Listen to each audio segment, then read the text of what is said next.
IVM.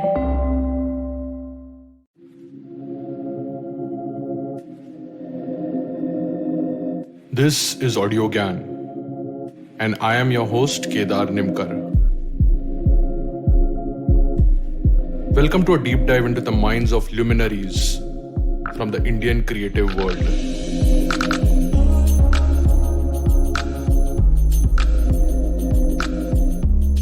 Welcome to Audio Gyan. This is a part of a series, Where Are the Designers? A series which features top 12 influential design leaders talking about the process of hiring, challenges in finding and retaining talent, and some tips and tricks for young designers. I'm so happy and proud to introduce my co-host for this series, Abhineet Tiwari. He works at Gojek. Hey, Abhineet, welcome back. Hey Kedar, happy to be back. Yeah. So How's it what's going? happening? I'm good. Yeah, all good in the pandemic, trying to survive and pull this series off. A lot of guests have been there has been rescheduling because they have been actively working in the field of this social work and helping others.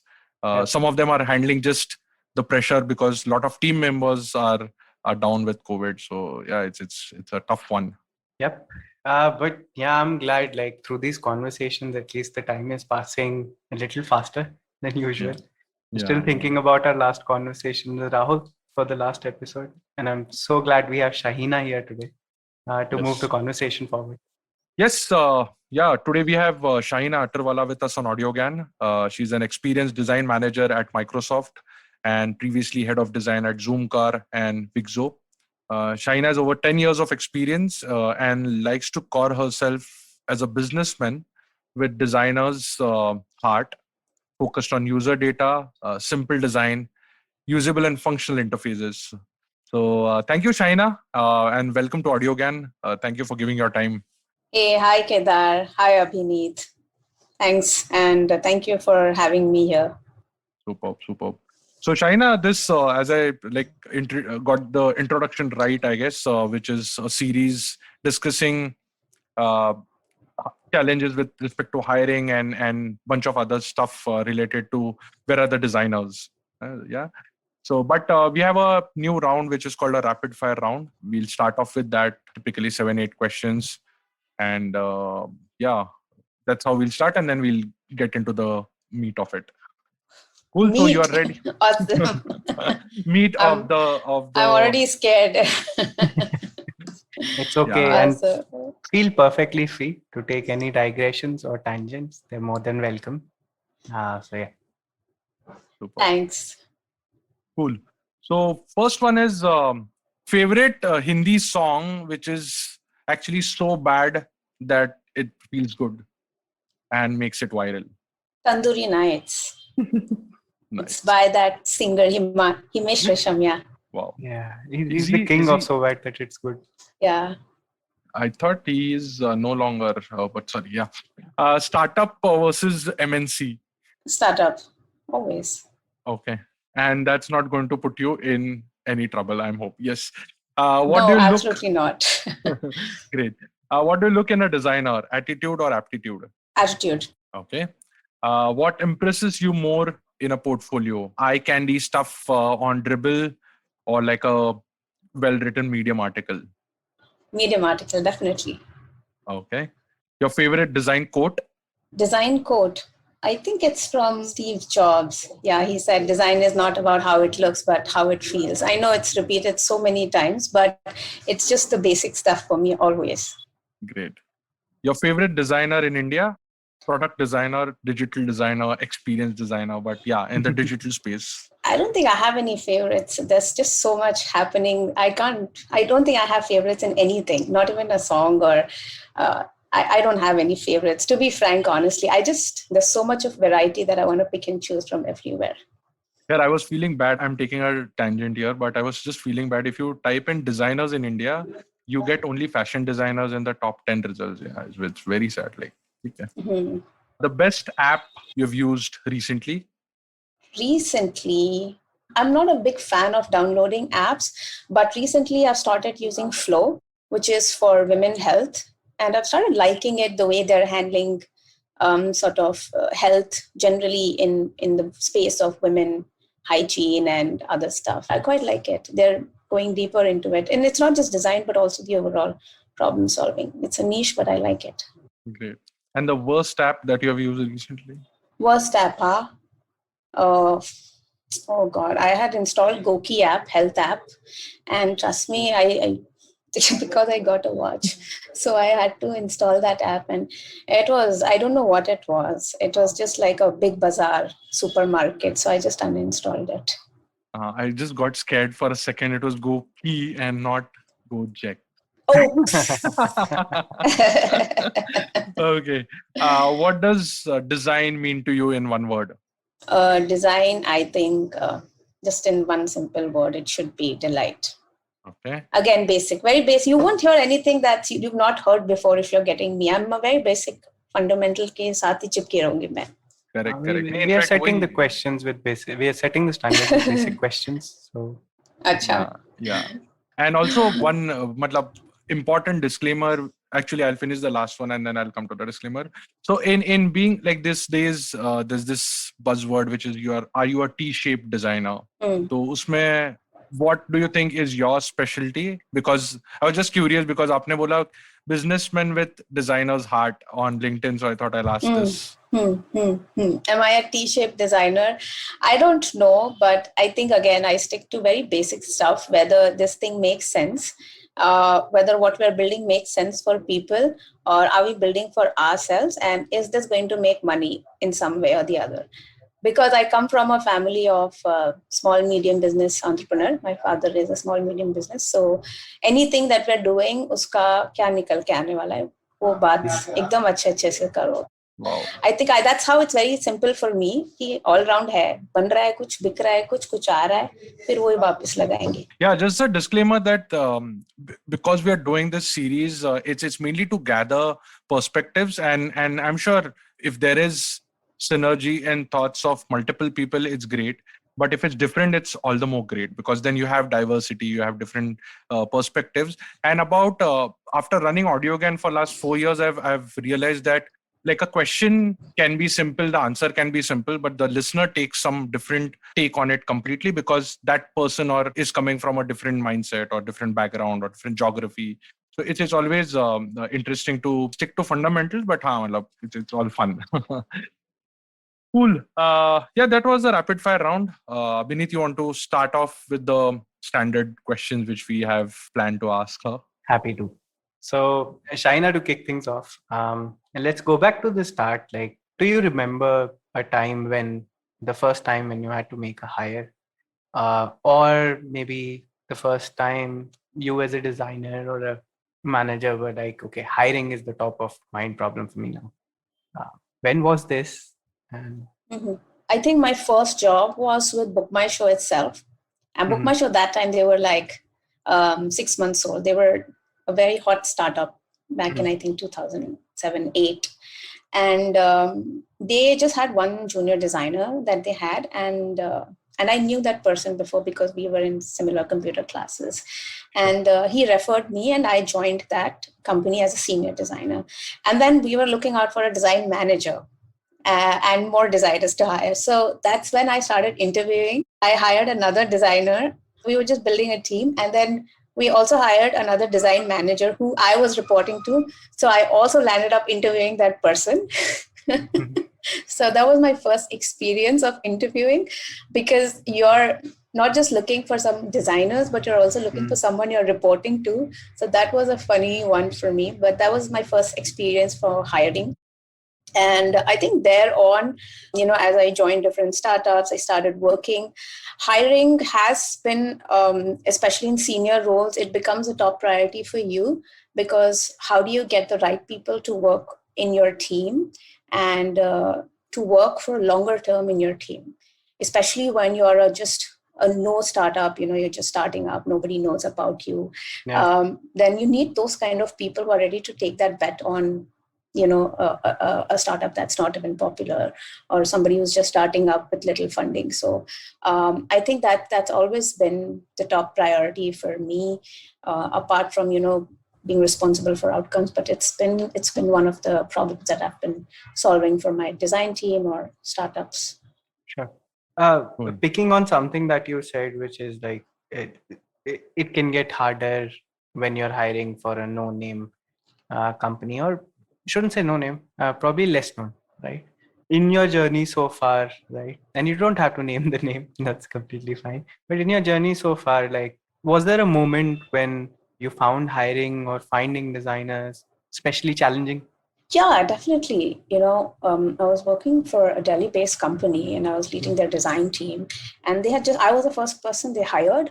Mhm. And then I had to build the team as well. And so when you're building a team, and that wasn't, it was just a seed funded company, and I loved it. Was a SaaS product, and I was supposed to hire for them. And then people don't know and the design culture is such that nowadays everyone wants to work for somebody who's well known. And ye company hai, it's building, although it's doing great now, but at that point it was a challenge, because how do you put forward a value proposition, right, of a SaaS company, a B2B company? It's an enterprise solution, right? So it's not like a regular consumer-based app where you can showcase your screen and feel proud about it. So I think that was one of the most challenging times of hiring designer or somebody to work with you in that position. And especially Delhi being Delhi, though half the women just go out of the equation. We'll touch on that later in our conversations in more detail. Sure. Yes, yeah. And just going again about the process, right? Process of hiring. So now we have almost finished like 1 year plus in Microsoft, but you have also had the, I would say, privilege to work in a startup also. So know both the worlds, right? So Zoomcar and other previous companies. So can you give us some insights about how did it work when you were heading like a startup, as opposed to now that you are like a design manager or like at least in a company where nobody, like you must be getting like thousands of CVs and matlab, constant flow hai because of the brand itself. So how does it work in Microsoft and how does it work in, what's your experience in the earlier companies? About the process mainly, कि HR pool बनाता है, आप JD लिखते हो या recruiter managers अलग से trained होते हैं. Just some flavor to understand Microsoft and then other companies where you work. Sure. I think in startups or small or mid-sized startups, a lot of responsibility and the onus is on you to do most of the admin work. Whereas one of the great things about working in a bigger organization, and that's the difference that I've felt, is that there are specialized teams that do a lot of this work, just because of the sheer scale of it, right? So there will be specialized teams who, come up with requirements. There are specialized recruiters that you have. There are specialized HRs. There are people who specifically answer queries, right? Because a startup would probably get 10 to 15 CVs in a week, or maybe max 20. An MNC actually gets maybe thousands of them. So that work in a startup is where you're only reviewing it, you're only writing the JD, you're only doing everything, because at the max, a startup has an HR team, and the HR team is actually designing JDs for like finance, tech, recruit. They're multi-purpose, right? Yeah. So the onus on hiring and considering the design industry, especially the user experience design industry, is still at a very nascent stage here. I remember very interestingly, one time when I had to, in one of my previous startups, the HR shared a JD, not a JD, but a profile with me saying, "Ye designer, so he's very good." And I was like, I said, "This is a VFX guy. He's not a UX guy. What are you talking?" So they a UX, VFX, whatever it is. So अच्छा दिख रहा है. उनको सब उनके लिए x आ गया उसमें, तो समझो वो सब वो भी एक्सपीरियंस ही कर रहा होगा. So I think processes are extremely structured in a bigger org, and that's something that I love, because then it leaves a lot of room for you to focus on what's important, right? Hiring the right candidate, building a better interview, structure, asking the right questions. You can focus more quality on the candidate itself, and that's when you do much more justice to them also, right? the following up, the answering all the questions. So there's a set of team that does that. So you're not responsible for it at all. And that's something I feel that's extremely beautiful about a bigger org, that all this headache is taken away from you. Interesting. So how does referral work in that context? Again, if you can bridge the gap of both like MNCs, because I don't know actually anything about how does it work in Microsoft, but I'm sure bigger companies, at least outside India, they have some referral, like Spotify is huge on referral. Yes. So how does referrals work in Microsoft, and how has your experience being with referrals also? Yeah, Definitely. I'll add some color to it before Shaina pick it up. Like, we've been talking to a lot of people, and on referral we kind of hear, people take different stance. Some people think that it's an amazing thing, you get to get people who you already know. Whereas I've also heard arguments on referral is almost like nepotism, right? That you end up, it's a way to end up gathering people of similar people with similar perspectives, right? Sure. That's a very good point, Abhineet, and I'm so glad you brought this up. Because referral is just one strategy of hiring good talent, right? And I mean, there's enough research that proves, getting referrals, the candidate stays in the company longer, the person who's referred to that stays in the company longer, etc., etc. So referral is a great strategy to hire. But one of the points that you've pointed out is very, very important, that, what if we hire people with same perspectives? Like Shahina will refer somebody who is like Shahina, right? And one of the things about hiring, especially in Microsoft, is that we focus extremely deeply on diversity and inclusion. So when we are hiring, right, even though the candidate is like referred, but the interview process is completely designed in a way to eliminate any kind of biases, and that's a part of inclusive hiring that we focus, and it's one of the most beautiful part, I would say, because I've not seen this in any other org before, and I'm sure a lot of other big orgs like Google or other big orgs, they do focus on that because I have friends there, so they do focus on this because they want people with diverse backgrounds. Right? Referral is just getting you one step ahead because somebody has vouched for you. That's a social validation of, you have somebody. But after that, the sort of journey or the process is the same. Nobody is going to give you a job because Shahina referred you. You'll still have to go through that circle. And the inclusive hiring bit, I think, is a game changer because there are so many biases that Shahina can bring to the table, or any interviewer can bring to the table. For example, if somebody has gone to an NID and I have gone to an NID, immediately we have a shared history.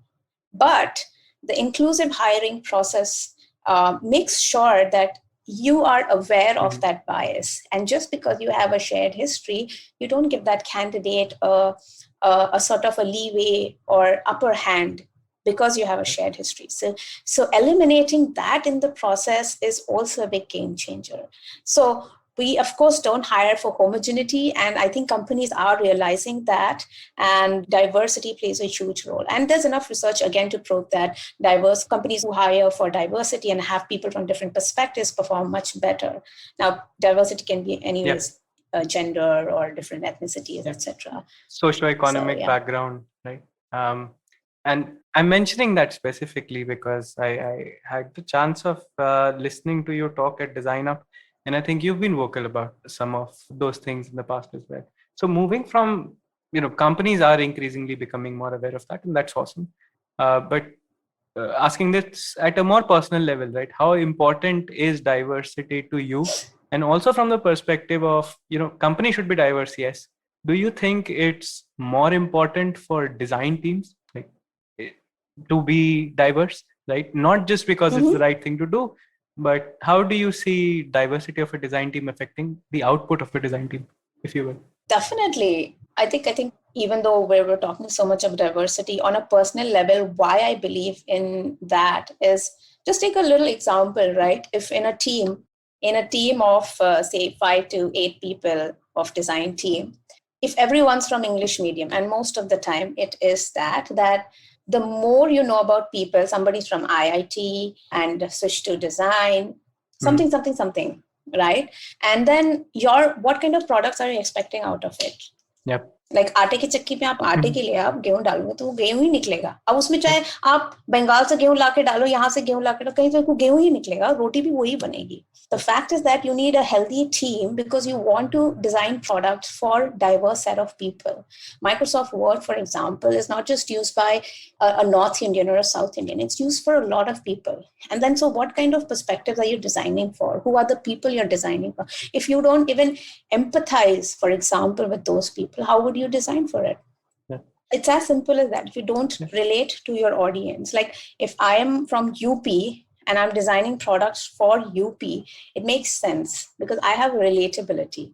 But if another design, if I'm just designing for UP, I have a designer from say Northeast and he or she doesn't understand UPite, it's not a problem. It's a great thing because that person will look at the UP demographic very differently. Sure.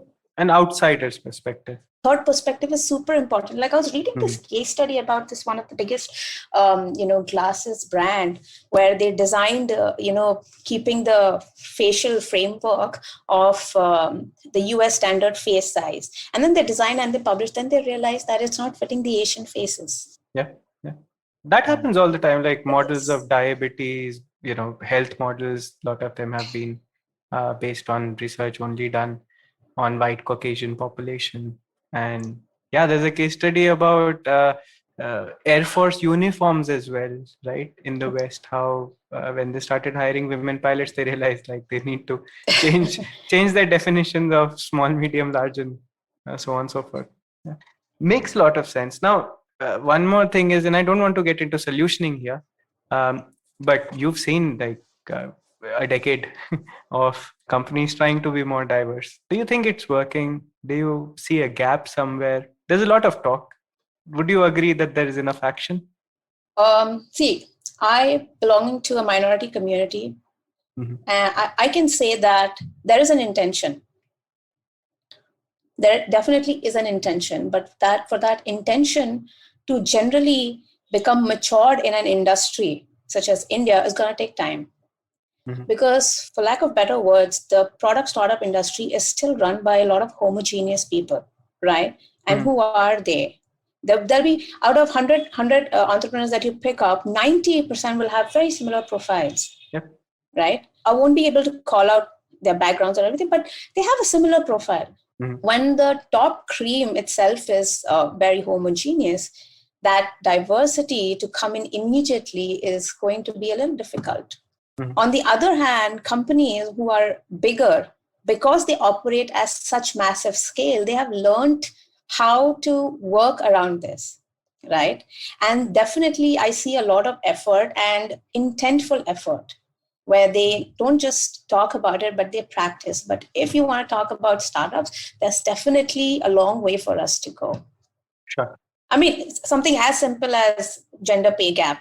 I know it's a very touchy topic, but when I discuss it with some of my female colleagues, female friends who work in like different countries, who have traveled from India to different countries, and we're very open about it. That we do in India startup, we do have a tech pro culture, we do have a gender pay gap, but hey, it's not too cool to talk about it because most of the design leaders we have are males, and they don't want to talk about all this. Why would they want to? Because they're living their comfortable lives. Like, hey, here's my YouTube video.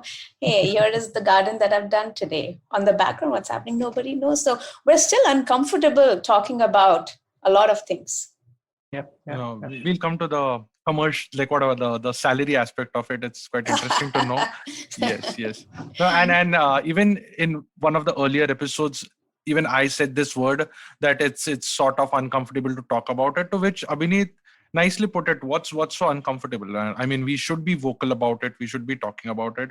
In fact, one of the job profiles on some European bank, I was just looking at some JDs around. And in that JD, they had just written salaries starting £1,100 onwards. I felt nice because they're directly mentioning the salary on the website publicly. I think that's a great culture to be in. So we'll come back there. Just to continue on the set of questions and the series of questions, which I thought was before we jump in, there's a more like a technical one. So when you're hiring, what are the top 3 qualities in a designer you generally evaluate against, which is your leading from the aptitude versus attitude question? And if you can give us a sense of what is your success rate being also.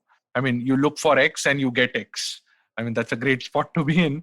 But if you can just share some light on that. Yeah. So I think when you're hiring designers, some of the standards are design, craft, etc.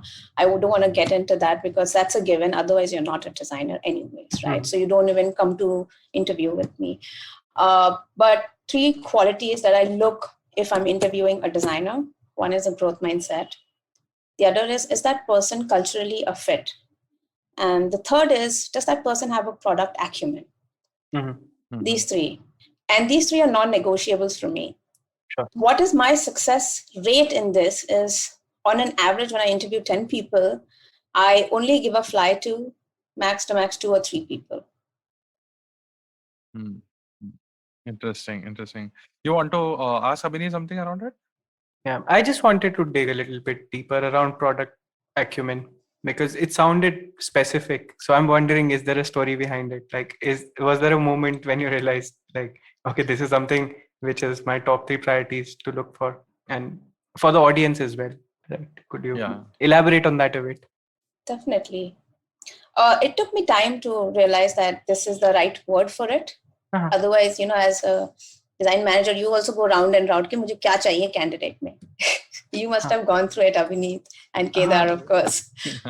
Well, that happens every day. Like now, it's like sometimes there is such a unique role that what I thought I wanted. Sometimes I'm like, okay, I want something completely different for this thing. So yeah, it keeps changing. It keeps evolving. Yeah, definitely. But yeah, coming back to the product acumen thing.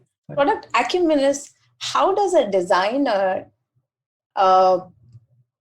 understand the business that he is in and the product that he is building for. A lot of times when you're interviewing, you see, okay, this was the problem statement. I did 1 research, 2 research, 3 research, ye insight aaya, and I built this. Iska success metric aaya. But what's the story behind this entire thing? Where did this come from? The history, the philosophy of it, right? Because I don't see designer as an isolated person who's using Figma or Sketch or something. A designer is actually a hybrid of a product manager and a business person, is how I see it. If he doesn't understand business, he's not going to be able to design solutions for his people or the users or the human beings that he's working. And if he doesn't understand product better, then he'll just be in a blinker mode, okay, I'm going to design it because my user research said so. There's a lot of, because product is about what's feasible, what's scalable, what's viable, and what is important right now, short term, mid term, a lot of these things, right? Because going forward, designers will have to do more critical thinking as compared to now. Figma, Sketch might just go out, but critical thinking will not. So what is his product acumen that he or she is bringing on the table is something that I look for. Yeah, like in one of our previous conversations, somebody was just saying that probably in 10 years, like a lot of the things that we do at the Figma, Sketch, technical level, that might be overtaken by, code, no code solutions, probably AI. I think Rahul was the person who said like anybody with a Canva account can be a decent graphic designer, right? So yeah, I get it. So what you kind of are saying is that they should understand the bigger picture of how does their work fit in within the business, right? And how does it ultimately lead to the organization benefiting? And to the people. Because, in my interviews, I always ask one of these very, very offbeat questions. And I ask them that, how would you solve it? I won't reveal those questions here. But people are like, why would I solve this? I mean, like, why would I solve for this kind of people? they're not even eligible for this solution. And the moment they say that, I'm like, you're supposed to use your brains. You're supposed to make impossible possible. I know that right now it doesn't sound possible, but what about 10 years next? So are you just like designing screens? I look for a really, really person who has some vision for design, right? Sure. Like, then why did you come into design? Because someone on YouTube or some podcast said it's a high paying job. Yeah. True. Okay. In fact, Well, sorry to interrupt, but in fact, just in the earlier episode with Rahul, we also spoke about generalist and specialist, and that reminds me of one episode which I did with a writer, and he was saying about that we write these days, and these top 10 places to visit or top 50 destinations in the world where you can go without a visa, XYZ, all will be written by MLN, whatever AI kind of stuff. So what is the writer bringing in? And it was a very profound thing that he said, because those will be written and are written today, right? So what are we bringing is the more human side of things, the more nuanced observation that we do, which like only a human brain can process. So I was surprised कि यार मतलब इतना मेहनत करके we are doing stuff which a machine can do on our behalf, और हम फिर और मेहनत में कर like मतलब it's a never ending I don't know what do you call it. It's a never ending quest, I think. Yeah. So is it that what you're saying, Shahina, when you say that certain things are done, right? And then what is the nuanced observation that a human being can bring about to build products, looking at or having more empathy towards it? Is that roughly what I understand? I actually didn't understand what you only said. So there's one thread which in the question that Kedar had asked, there's the second part I think got left out in our tangent, which was, okay, these are the top 3 things that you need, but what's your success rate, right? Like, what's your view on, I can't think of a better word, but what's your view on the talent out there in the market? Do you think you succeed more often than you fail? The young designers that you talk to, do you think they have these 3 things that you're looking for? Or does something need to be done? Definitely. I think design industry in it is still a very nascent industry, right? And it's still maturing. It's not that matured as such. And what we're learning about design, unfortunately, we're picking it up from the Western world. It's not that we're developing our own understanding of what localized design is, how are we solving our own problems here, right? Everything is picked up a little bit, customized, and then we're doing it. So what kind of talent we have and how do like I said, my success rate on an average, if I'm, so far, whenever I've been interviewing, it's always been like, if I'm interviewing 10 people, I give a fly, which means I pass them off to the next round or to a higher person, whoever's interviewing, the CEO or the head of design. So out of 10, maybe 2 or 3, I give fly. So, and if those people have these things, only then I give a fly. If they don't, then I don't. So I don't see this as a success or a failure, because success for me, even if I give a fly, is a success, even if I give a no fly, because knowing what you don't want is equally important. As important as knowing what you want. So my philosophy is always that, it's better to do no hire than a bad hire. So I can wait. I can do hands-on.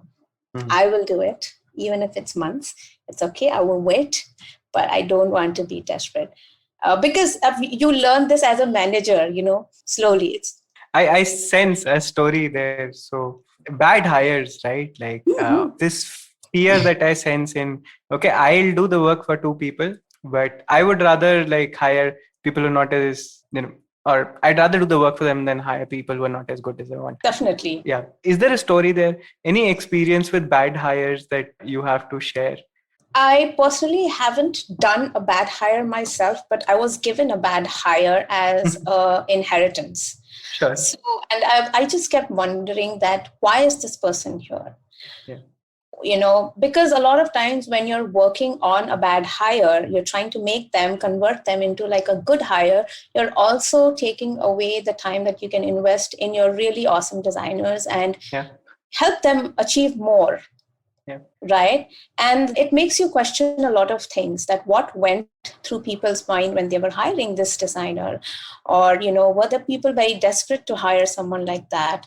Because see, I'm telling you, as a startup, you're always desperate, right? Because you're fighting with a lot of big companies who are paying well, who are giving awesome culture, who are giving amazing perks. And then as a startup, you're left with what?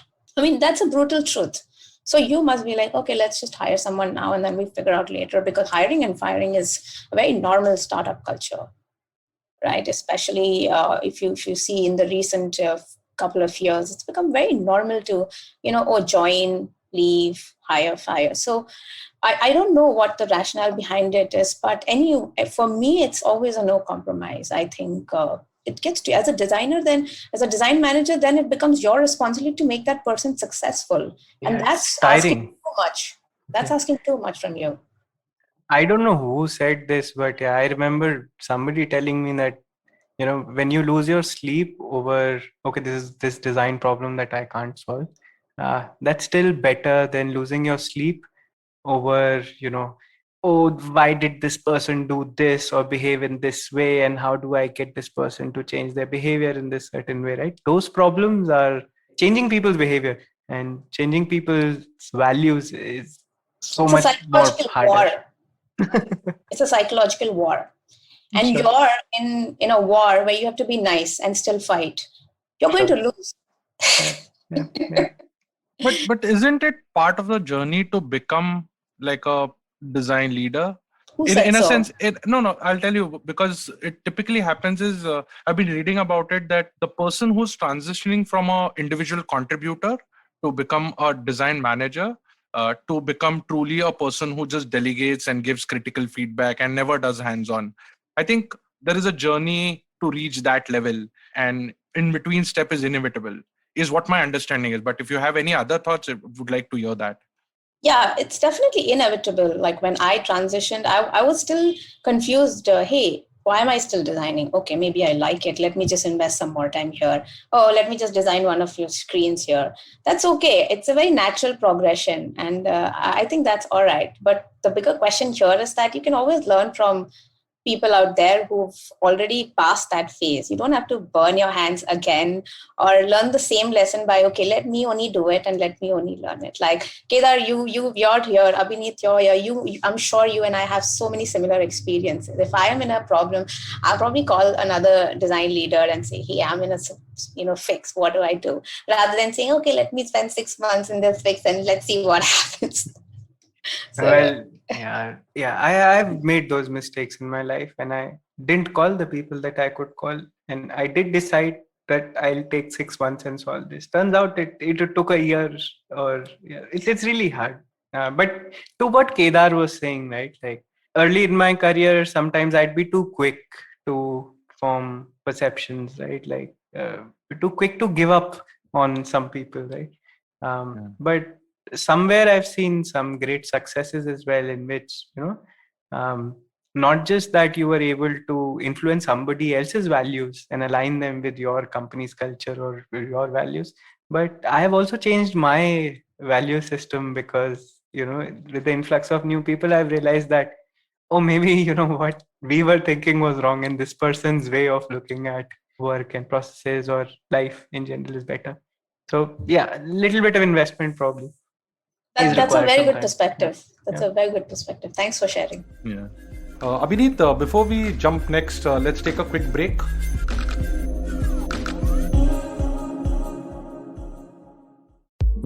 Security on your computer is like a layered cake. No matter how secure each layer may be, attackers and hackers will work tirelessly to find vulnerability and exploit it. These cyber attacks can sneak into your system unnoticed, eventually gaining access to all programs and files on your computer stack. Luckily, with Intel vPro platform, all this is avoidable. Intel vPro has the Intel Hardware Shield, which adds protection to every layer of your computer system with 3 groups of security capabilities. Advanced Threat Protection, which helps quickly detect and remediate the latest ransomware and crypto mining attacks on your system. Below the OS Security, which helps identify unauthorized changes to hardware and firmware. And Application and Data Protection, which helps prevent memory corruption and malware injection. So secure your organization's productivity with hardware-based security only with Intel vPro. Visit www.intel.in/IT heroes to know more. Intel vPro, built for business.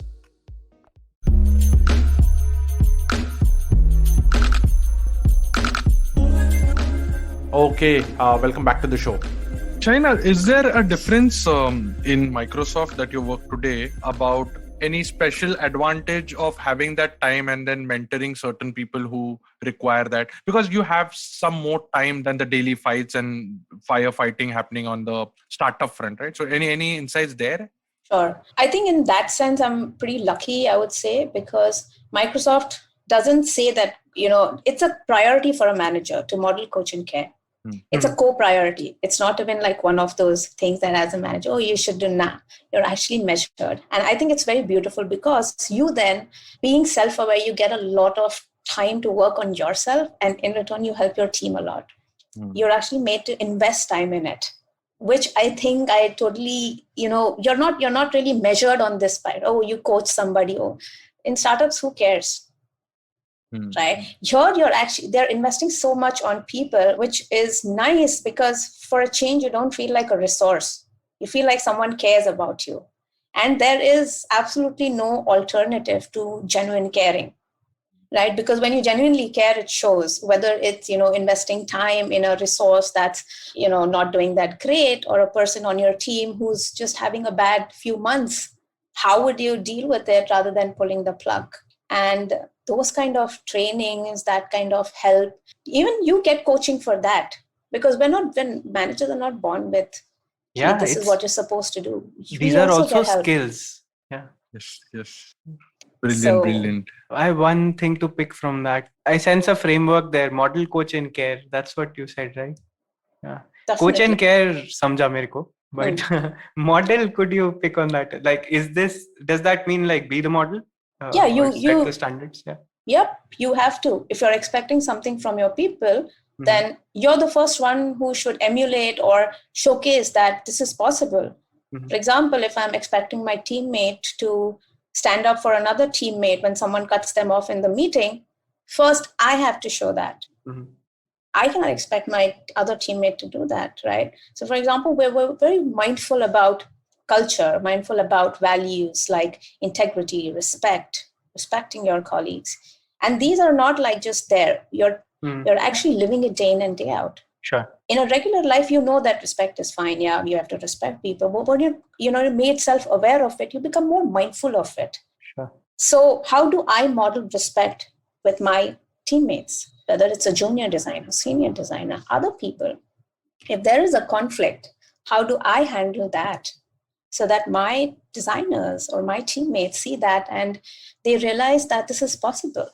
These are very, very small, nuanced things, but it helps you become a better person also in return. Sure. And you carry these values to the outside world as well. Very nice. Because if any of the startup founders are listening to this, even I have one bit to add, because one of my friends was working in Intuit, and he said, Intuit is like always number one or number two best places to work for.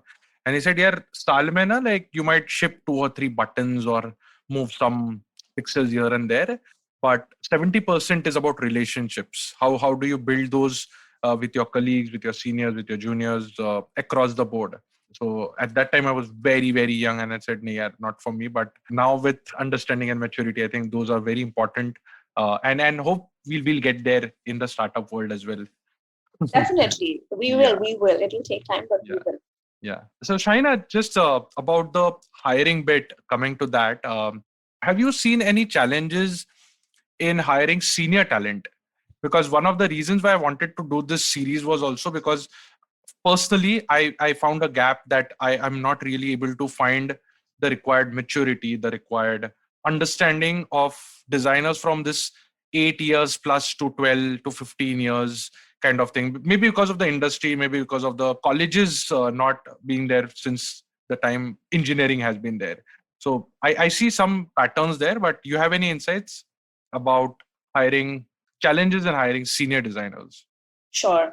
I can talk from my experience. like I mentioned before, the design industry is still maturing. So the talent pool of great designers and awesome designers, problem solvers is always limited. And there's how are you bringing in those people is super relevant. So one of the biggest challenges that talent pool of senior, awesome designers is less, right? But seniority can again be designed into like 8+ years who've just been there, spent time, or seniority can be designed into the really, really big impact that a person can make. So I'm not measuring in terms of just years, but for the sake of simplicity, 8+ years, that's one of the things that the awesome designers of 8+ years experience, that talent pool is less. The other one of the things that I feel is a bigger challenge is that these people, and which for example includes me as well, that they're asking what is the next step for them.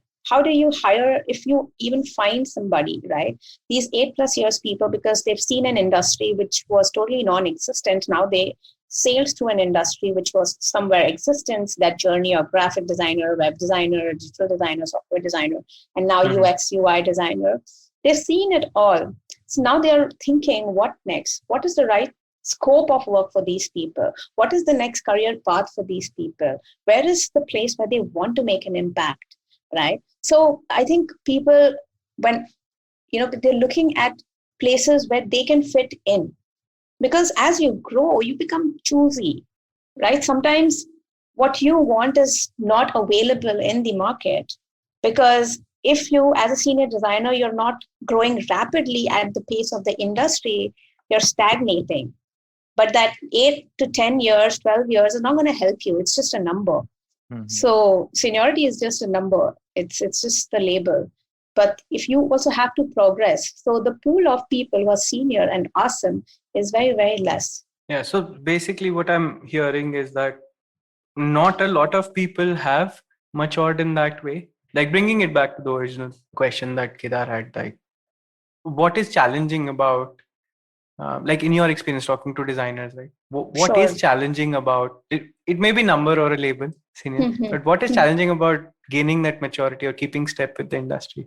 Like, for example, when I interviewed a few senior designers, like who are 10+ years of experience, and you have a look at their portfolio.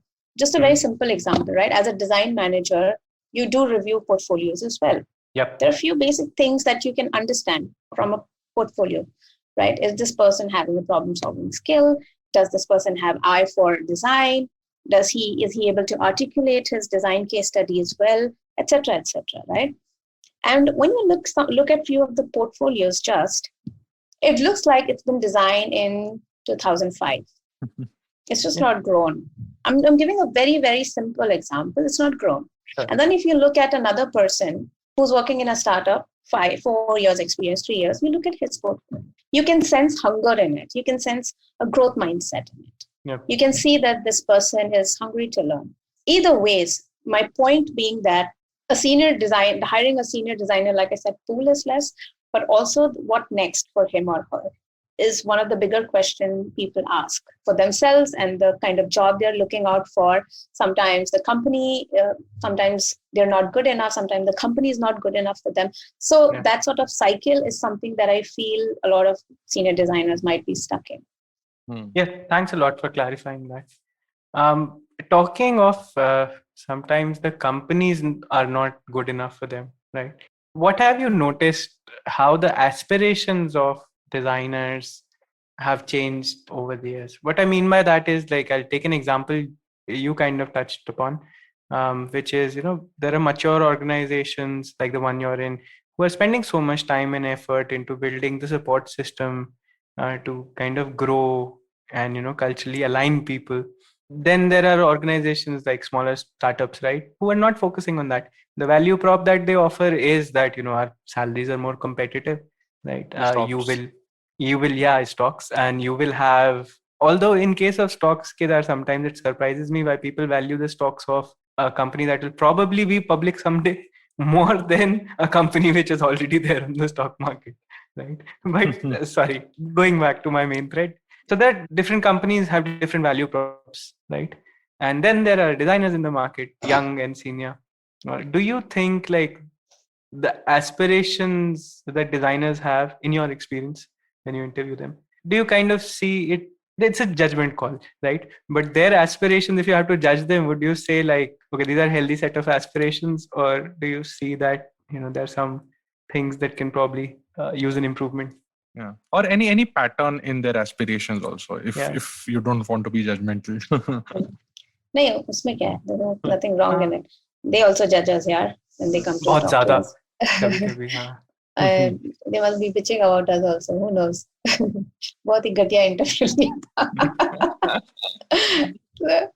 I think one of the things is that young designers, I would say, and this is not all of them, but a lot of them that I've been speaking to, is that they are a little impatient to make an impact very, very quickly.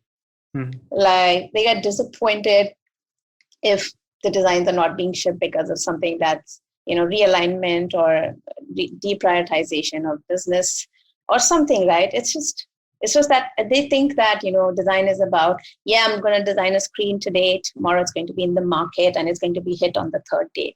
That is, I think, a very, very disturbing pattern for me. And this is not all, I would say, but many of them have this. That's because I think design is first becoming easily accessible. Anybody and everyone thinks that design is for them, which is great. I think that the door to entry is become accessible, open. But the right ethics or the right attitude for design is problem solving. And if you want to solve problem for millions of people, it requires patience. Anything that you want to do great in life will require patience and hard work. And just posting something on Dribbble or anything. And I'm talking purely from the user experience design point of view, not graphic design. Yeah. Because user experience actually impacts people's life on a personal, whether it's any of the apps, B2C apps, even an enterprise application, right?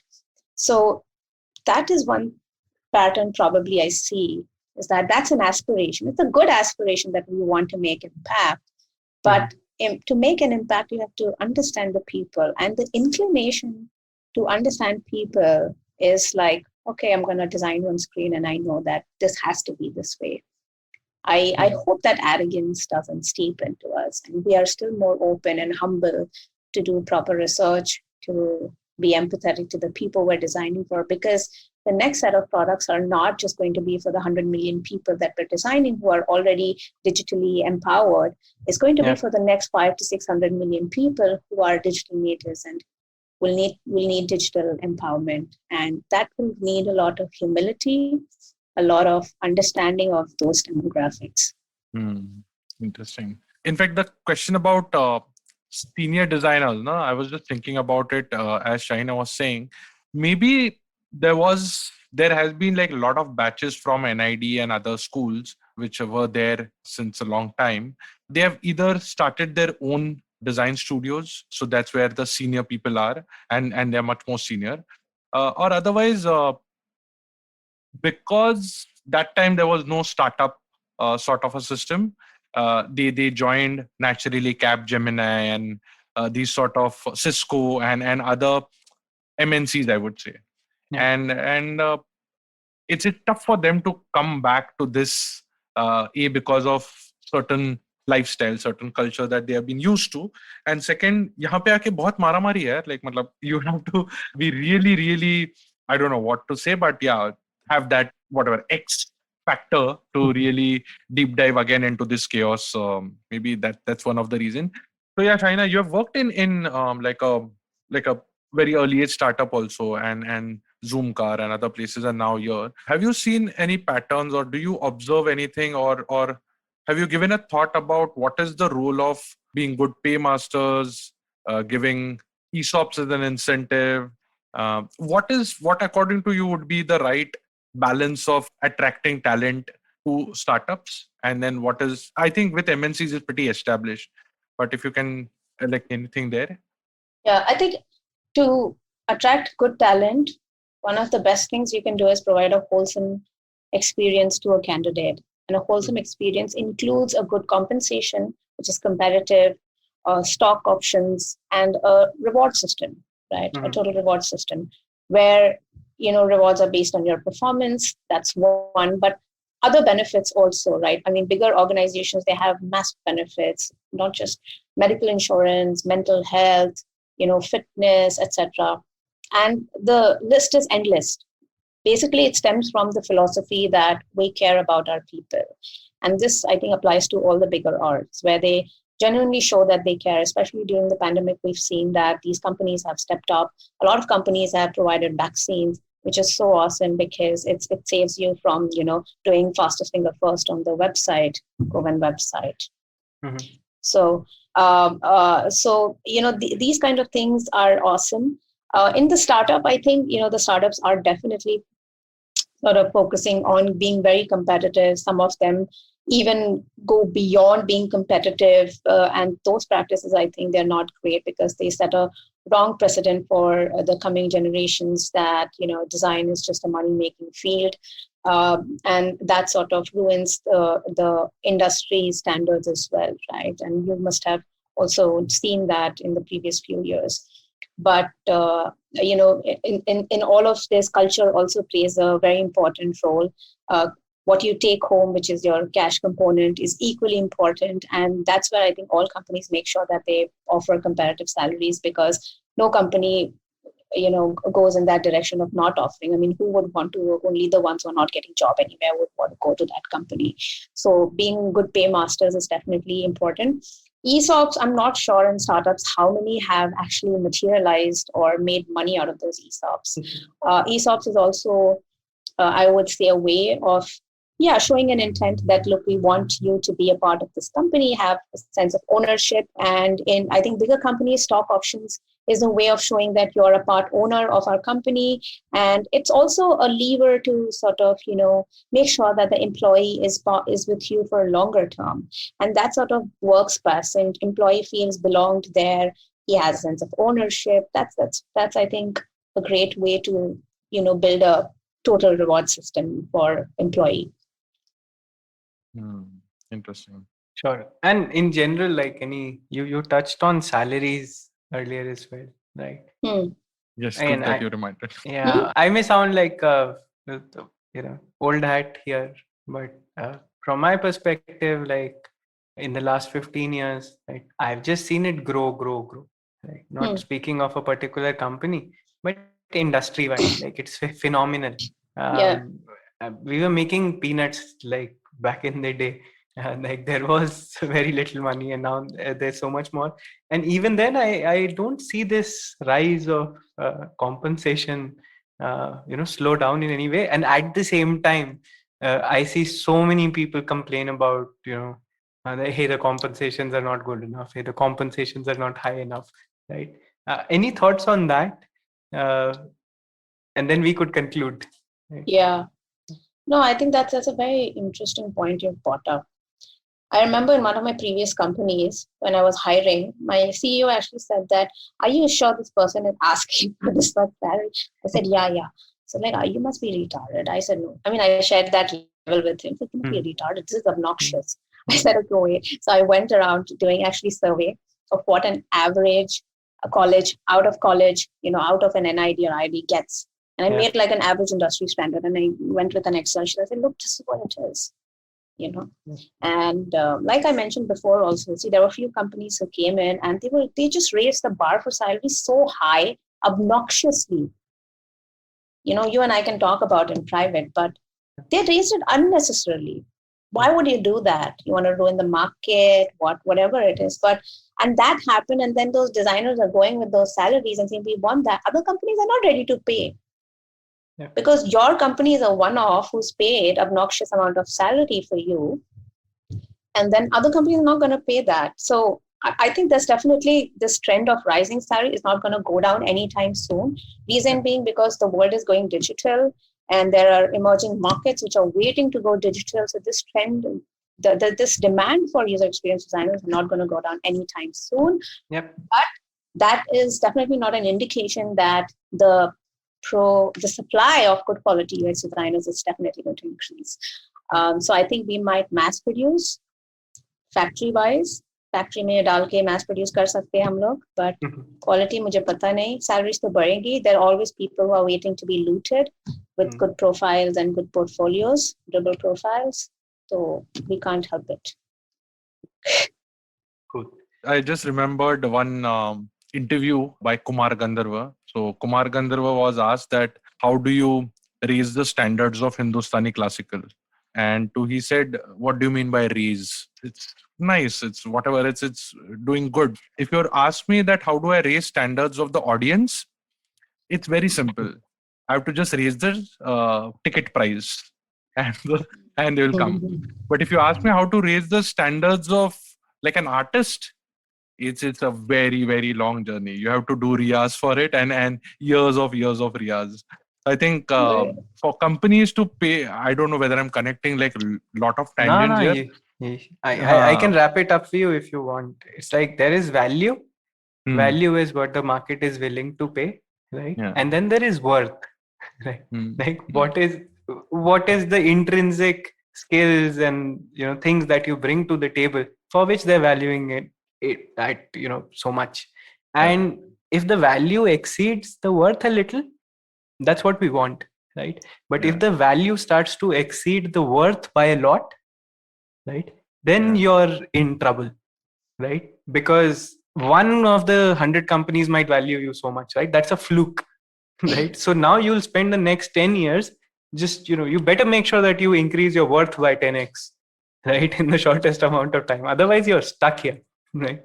So I think when you said the Kumar Gandharva thing, like that's the thing, like the worth of classical music, it is what it is, like thousands of years of masters polishing it, and it is here. The value you can increase easily, right? Like just increase the ticket price, but increasing the worth, it will need another 100 years, man, like to introduce a new rag probably. Yeah. And I also appreciate Shaina's comment on like it's psychologically taxing, because like if someone is getting paid enormously different and both are supposed to do the same kind of work, and in fact it's so competitive, then it takes a toll sometimes. Shaina, you want to just conclude with like sharing some of like your biggest learnings working with both kinds of setup, any great stuff looking back? I know it's just been 10 years, but this question sounds like I'm asking like a 70-year-old. I took a lot of veteran. breaks in these 10 years, but it feels good. 10 years, like round figure hai to acha. No, but matlab, yeah, startup mein, even if you spend like 2 months, it feels like 2 years. So that's why I thought of this question ki 2 saal, 3 saal in like a startup is like almost like 5-6 years. So any concluding thoughts? Any tips you want to give to designers? Like any topic, matlab, from being the young designers out there, designers. I would say, and sorry to interrupt, and if you can also add this bit, because I think we have done some 7-8 episodes so far, and truly speaking, the insights which you shared were much more on the human side of things than work and craft part of it. And so on those lines, if you have anything from like being a women leader in the system, us side se bhi aapko kuch extra batana hai to feel free for it. Yeah. First, I think I would talk about as a designer, because at core, we all are designers and problem solvers. I would say take deep interest in other aspects of the world, whether it's economics, politics, anthropology, anything. Pick up few topics and just read about it in general. Because what happens is humans have evolved over the years, right? And if you don't have knowledge of your own history a bit, of how you came into being, how your culture came into being, it just feels empty, right? So reading about these things really helps in getting different perspectives. For example, just a simple book like Sapiens, it'll give you a deep insight into where this lawn green grass came from, why. History answers a lot of our why questions and makes us so curious, right? And that's why I love history. I always say people, designers, go learn about these things, not full-fledgedly, but just be curious about it. Like so many designers say, I'm curious. But the only thing that they know is design. Like it just gets so boring just talking to them. Like even if you're in an event, everyone's like, oh, Figma or Sketch. It's like, just give me a break. What are you as a person? What motivates you? What drives you? How the you came into design? Design is not about tools. मेरी ज़बान थकती नहीं है बोल के, but it's not about tools will come and go. This knowledge will always remain. The critical thinking that you develop by learning so much about other things, right? That retains. So please do yourself a favor, because in the present time you're relevant. 10 years down, a design leader's profile will be completely different. It could be completely different. So that's one of the emphasis that I want to give to every designer. And the other is there is no alternative to growth mindset. Whether it's a startup, MNC, nobody wants to hire a person who doesn't have a growth mindset to learn, grow, accept his faults, take critical feedback. Nobody wants that. Even an MNC who has money to splurge, they won't want it. So you're not above anything. Be humble. Just keep growing, right? Keep learning. It applies to me also. It applies to all of us. And the other would be people matter. People are the only things that matter. You're developing for people. You're working with people. You're building for people.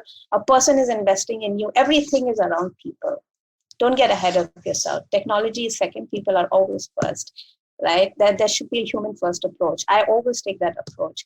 And there is no alternative to genuine care. Whether you're a manager, you're a manager's manager, whoever the hell you are, there's no alternative to genuine care. Show that you care. Your reputation will precede your work always. Nobody wants to hire an asshole.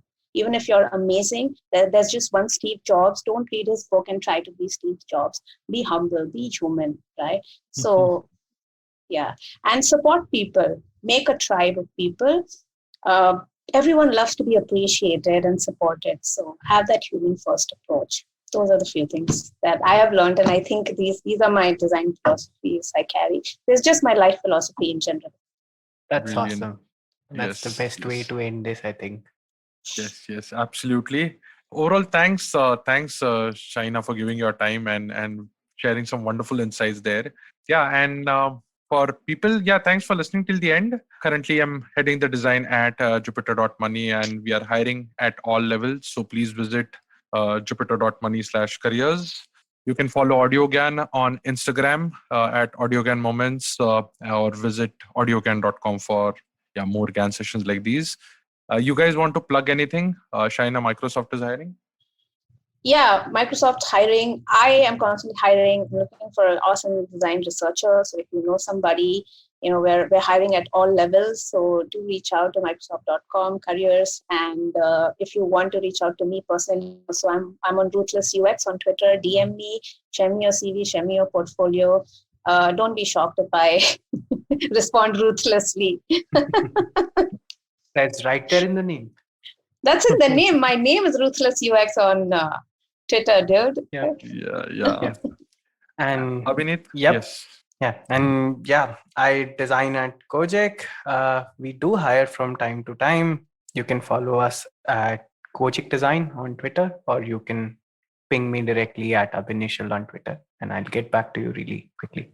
All right. Thank you, guys. Abhinit, I'll see you next time. And thanks, Shaina, for your time. And it was really great to have you on the show.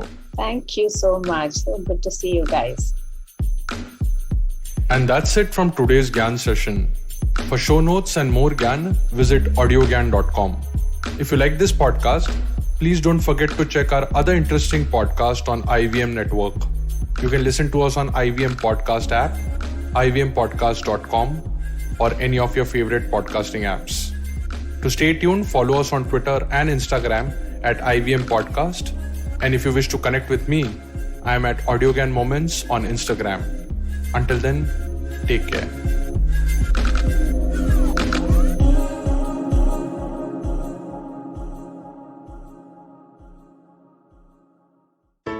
Hey everybody, it's been another great week on the IVM Podcast Network. On the Life Manifesto with Zarina Poonawalla, we learn about the 7 golden rules of personal branding and how you can apply these in your daily life. Do check out this kickoff episode for season 3. On Paisa Vaisa, Anupam speaks to Sumit Rai, Managing Director and CEO at Edelweiss Tokyo Life Insurance. They discuss current trends in the insurance industry. In the world of Simplified, Chuck, Naren, and Tony are celebrating Engineers Day. They share fun college anecdotes, talk about engineering education in India and its future. On Advertising is Dead, Varun talks to Vikas Gupta, Managing Director of Wiley, about how Wiley made the shift from traditional publishing to edutech.